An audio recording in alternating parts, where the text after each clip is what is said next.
Welcome to analyst estimate. हमारा mission है Wall Street और मेन स्ट्रीट के गैप को कम करना, कॉम्प्लेक्स इन्वेस्टमेंट रिसर्च को ब्रेक डाउन करके, ताकि आपका काम आसान हो जाए। The fine print. ये पॉडकास्ट सिर्फ एजुकेशनल एनालिसिस के लिए है। इसे फाइनेंशियल एडवाइस ना समझें। हमारा काफ़ी रिसर्च एआई टूल से आता है और एआई कभी-कभी मिस्टेक्स कर सकता है या डेटा इनएक्यूरेट हो सकता है। इसलिए इसे एक बिजनेस एनालिसिस की तरह लें, ना कि डीप कंपनी रिसर्च। इन्वेस्टिंग से पहले अपनी ड्यू डिलिजेंस और रिसर्च जरूर करें। आज हम Unimax aerospace and manufacturing limited की एक बहुत ही डिटेल्ड इक्विटी रिसर्च रिपोर्ट पर चर्चा करेंगे। ये एक ऐसी कंपनी की कहानी है जो अपने क्लास की टॉपर थी, एक नीश मार्केट में आराम से काम कर रही थी। फिर उसने आईपीओ से ढेर सारा पैसा उठाया और अब वो एक अजीब मोड़ पर खड़ी है। तो आज का हमारा मिशन है ये समझना कि यूनिमैक्स इस नए पैसे से और ऊंची उड़ान भरेगी या इसके बोझ तले ही दब जाएगी। Okay, let's unpack this. चलिए शुरुआत करते हैं क्विक ओवरव्यू से। रिपोर्ट का एग्जीक्यूटिव समरी क्या कहता है? अनमैच की आधी कहानी तो मतलब बिल्कुल पिक्चर परफेक्ट लगती है। बिल्कुल, पहली नज़र में सब कुछ शानदार है। देखिए, ये Indian aerospace and defence sector में है, जहां मेक इन इंडिया की वजह से स्ट्रक्चरल टेलविंड्स हैं। मतलब हवा इनके पीछे से चल रही है। एग्जैक्टली, कंपनी का थीसिस भी सॉलिड है। ये हाई मार्जिन एरो टूलिंग के नीचे बिजनेस में है, जहां इनके क्लाइंट्स बोइंग और एयरबस जैसे जायंट्स हैं। राइट। और प्रॉफिटेबिलिटी? प्रॉफिटेबिलिटी आसमान छू रही है। नेट मार्जिन 34% से ज्यादा है और आईपीओ के बाद डेट टू इक्विटी रेशियो सिर्फ 0.11x है।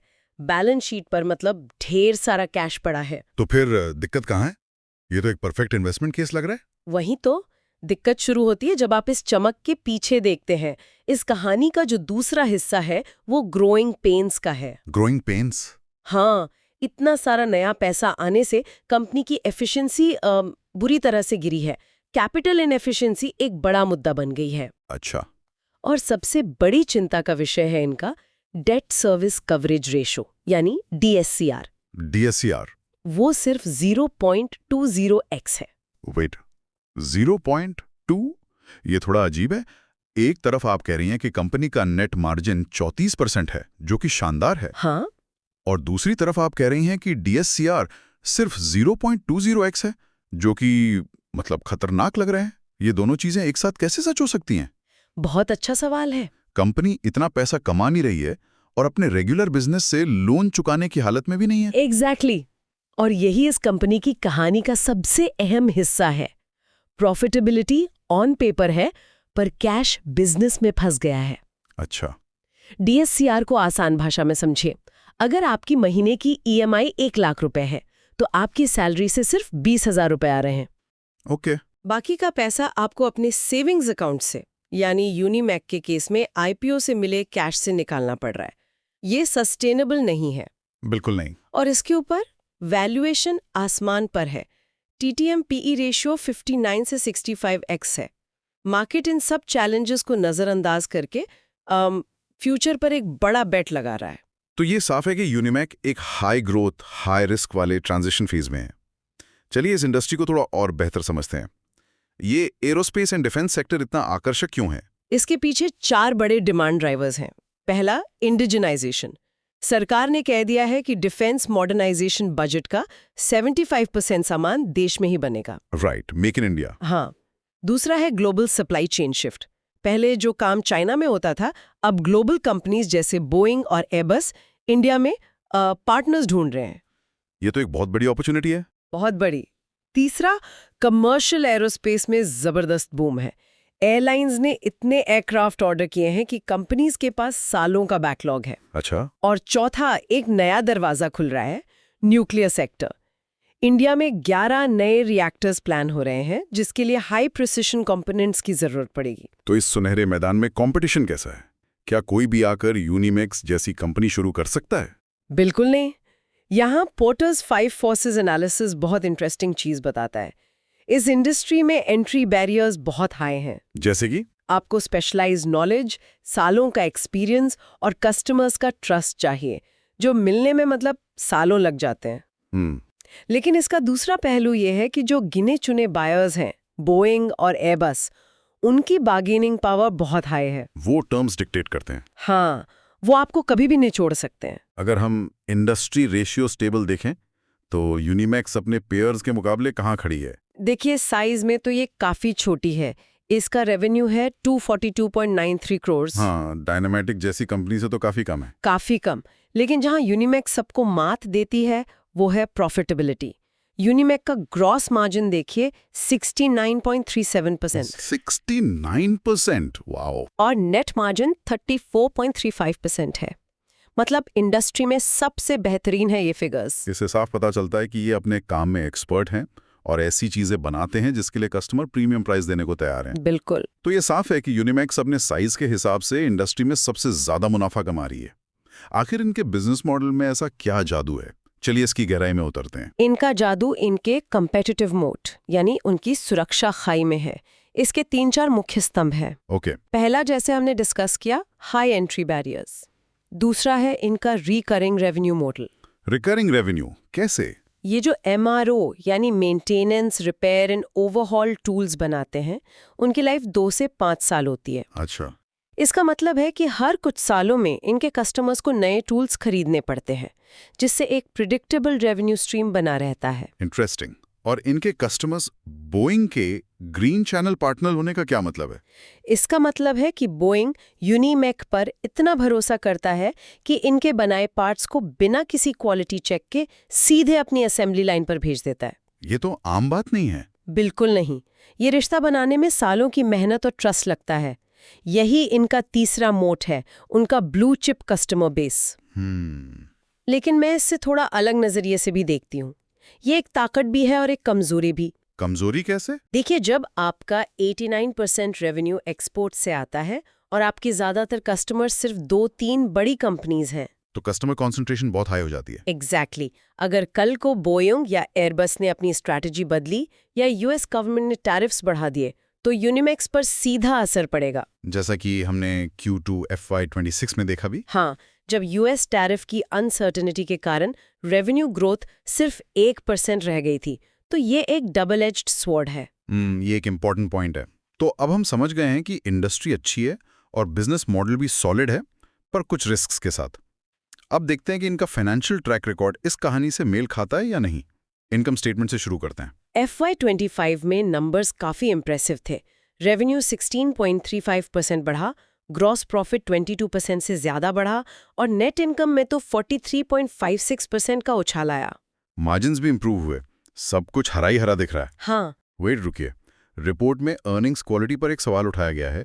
स्टैंड अलोन अदर इनकम 855% बढ़ी। हाँ, 855.33%। और ये कंपनी के कोर बिजनेस से नहीं है। इसका मतलब तो ये हुआ कि उनकी असली दुकान से ज्यादा कमाए तो साइड के इन्वेस्टमेंट से हो रही है। ये तो एक बहुत बड़ा रेड फ्लैग लग रहा है। एग्जैक्टली। यहाँ पर आपने आम के गार्डन की कहानी में एक अजीब सा पेड़ देख लिया। कंसोलिडेटेड लेवल पर सब ठीक है, लेकिन स्टैंड अलोन रिजल्ट्स में ये एक बहुत बड़ा रेड फ्लैग है। ये बढ़ोतरी आई कहां से? ये इसलिए आई क्योंकि कंपनी ने IPO से मिले कैश को फाइनेंशियल इंस्ट्रूमेंट्स में इन्वेस्ट कर दिया। ये non core income stand alone net profit का 112.65% है। 112%? हाँ, मतलब अगर ये साइड की कमाई ना होती तो स्टैंड अलोन कंपनी लॉस में होती। ये प्रॉफिटेबिलिटी को आर्टिफिशियली इन्फ्लेट कर रहा है। ये तो काफी चिंता की बात है। अब बैलेंस शीट और कैश फ्लो पर आते हैं। IPO के बाद तो बैलेंस शीट काफी तगड़ी हो गई होगी। हाँ, टोटल एसेट्स 336% YOY बढ़े हैं, जो कि एक मैसिव एक्सपेंशन है। लिक्विडिटी एक्सेप्शनली हाई है। करंट रेशियो 6.55x है। मतलब कैश की कोई कमी नहीं है। शॉर्ट टर्म ऑब्लिगेशंस पूरे करने के लिए तो बिल्कुल नहीं, लेकिन कैश फ्लो में एक बड़ा ट्विस्ट है। वो क्या है? कैश फ्लो फ्रॉम ऑपरेशंस या CFO तो 73.69% बढ़ा, जो अच्छी बात है। इसका मतलब है कि कोर बिजनेस से कैश आने लगा है। राइट। पर फ्री कैश फ्लो या FCF मैसिवली नेगेटिव है, -5,066 lakhs। नेगेटिव? इतना ज्यादा? हाँ, ऐसा इसलिए हुआ क्योंकि कंपनी ने कैपेक्स यानी नई फैक्ट्रीज और मशीनरी पर इतना खर्च कर दिया कि वो उनके ऑपरेटिंग कैश से कहीं ज्यादा था। कैपेक्स FCF रेशियो 1.62x हो गया। सरल शब्दों में कंपनी ने कैश बर्न किया। बिल्कुल। उन्होंने जितना कमाया उससे कहीं ज्यादा इन्वेस्ट कर दिया। So what does this all mean for efficiency? हमने शुरुआत में कैपिटल इनएफिशिएंसी की बात की थी, अब वो नंबर समझाते हैं। ये सारी कहानी 2 रेशियोज में साफ दिखती है। रिटर्न ऑन कैपिटल एम्प्लॉयड यानी ROCE 76.54% से गिरकर 34.50% हो गया है। 76 से 34%, ये तो आधे से भी ज्यादा की गिरावट है। हाँ, और एसेट टर्नओवर 2.25x से गिरकर सिर्फ 0.35x रह गया है। इसे आम भाषा में कैसे समझेंगे? इसको ऐसे समझिए, मान लीजिए आपने एक नई बड़ी दुकान खोली है। एसेट टर्नओवर का गिरना मतलब पहले आप अपनी दुकान में लगाए हर 1 रुपए पर 2.25 रुपए की सेल करते थे। ओके। अब नई बड़ी दुकान में आप हर 1 रुपए पर सिर्फ 35 पैसे की सेल कर पा रहे हैं। ये तो एक फॉर्मूला 1 कार खरीदकर उसे सिर्फ ग्रोसरी लेने जाने जैसा हुआ। बिल्कुल सही एग्जाम्पल है। आपके एसेट्स आलसी बैठे हैं, अंडर यूटिलाइज्ड हैं। ROCE का गिरना इसका सीधा नतीजा है। ओके, तो स्टोरी अब क्लियर हो रही है। मैनेजमेंट ने एक बड़ा बेट लिया है, एक्सपेंशन किया है, पर अब उन्हें उन नए एसेट से रेवेन्यू जनरेट करने का चैलेंज फेस करना पड़ रहा है। मैनेजमेंट की स्ट्रैटेजी क्या है इस सिचुएशन से निकलने की? मैनेजमेंट टीम में अनिल कुमार पुत्तन और रामकृष्णा कामुजवाला जैसे इंडस्ट्री वेटरन्स हैं। उनकी स्ट्रैटेजी के 2 मुख्य हिस्से हैं। पहला, कैपेसिटी को 3 लाख स्क्वायर फीट तक एक्सपैंड करना, और दूसरा, बिजनेस को डी रिस्क करना, यानी सिर्फ एरोस्पेस पर डिपेंड ना रहकर न्यूक्लियर सेक्टर में डाइवर्सिफाई करना। लेकिन एग्जीक्यूशन में चैलेंजेस आ रहे हैं, है ना? FY26 की ग्रोथ गाइडेंस को नीचे रिवाइज करना पड़ा। हाँ, उन्होंने पहले 35 से 40% ग्रोथ का अनुमान लगाया था, जिसे अब नीचे लाना पड़ा है। वजह वही है, US टैरिफ की अनसर्टेनिटी, जिसके कारण कस्टमर्स ऑर्डर्स डिले कर रहे हैं, और उनका जो एसेट टर्नओवर टारगेट है 3x से 3.5x का, वहां तक 55% कैपेसिटी यूटिलाइजेशन से पहुंचना एक बहुत लंबा सफर है। कितना समय लग सकता है? इसमें FY28 या FY29 तक का समय लग सकता है। ये एक मैराथन है, स्प्रिंट नहीं। गवर्नेंस के मामले में सब आंखें बंद करके आगे बढ़ सकते हैं? वहाँ चीजें काफी आश्वस्त करने वाली लगती हैं। प्रमोटर होल्डिंग 79.82% है, और सबसे इंपॉर्टेंट, प्लेज्ड होल्डिंग 0 है। ये एक अच्छा साइन है। हाँ, बोर्ड में सर्टिफाइड फ्रॉड एग्जामिनर जैसे इंडिपेंडेंट डायरेक्टर्स भी हैं, जो एक स्ट्रॉन्ग साइन है कि कंपनी आर्थिक अनुशासन को सीरियस लेती है। अगर हम इन सबको कनेक्ट करते हैं to the bigger picture of valuation, company इतने प्रीमियम पर क्यों ट्रेड कर रही है? EV बीटा मल्टीपल 39.6x है, जबकि पीयर कंपनी डायनामेटिक टेक्नोलॉजीज का मल्टीपल सिर्फ 10-12x है।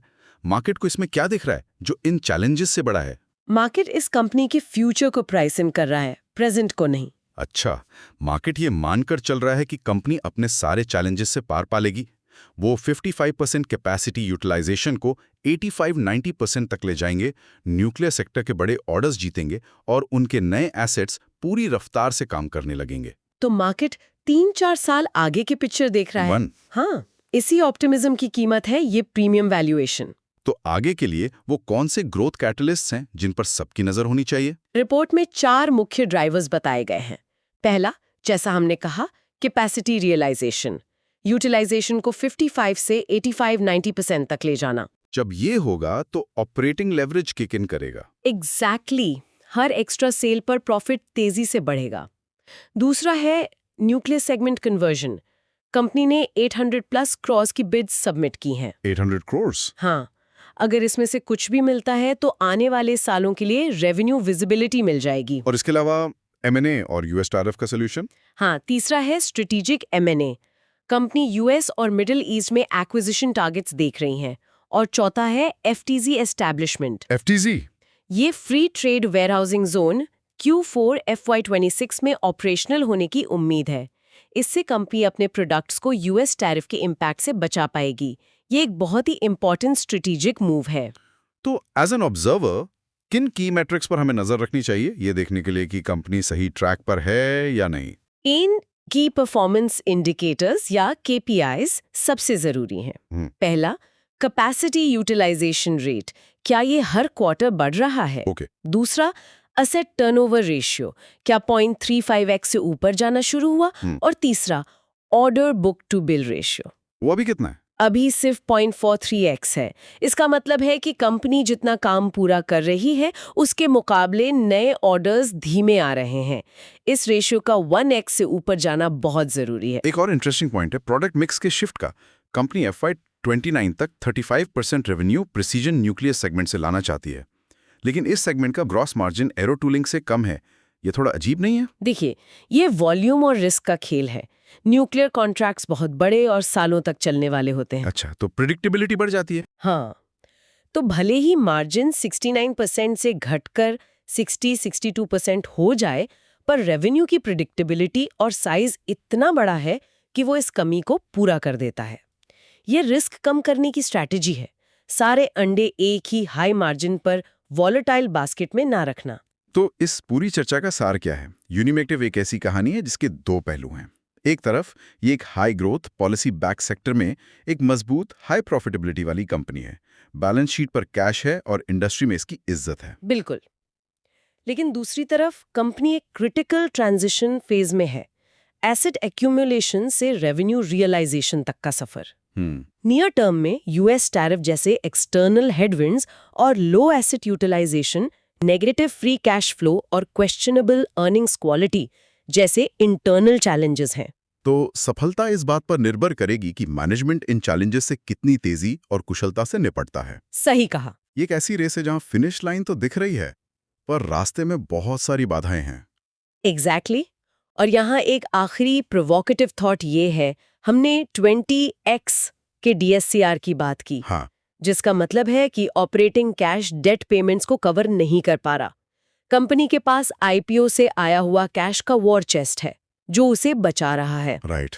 लेकिन यहाँ सवाल ये उठता है, बैलेंस शीट पर रखा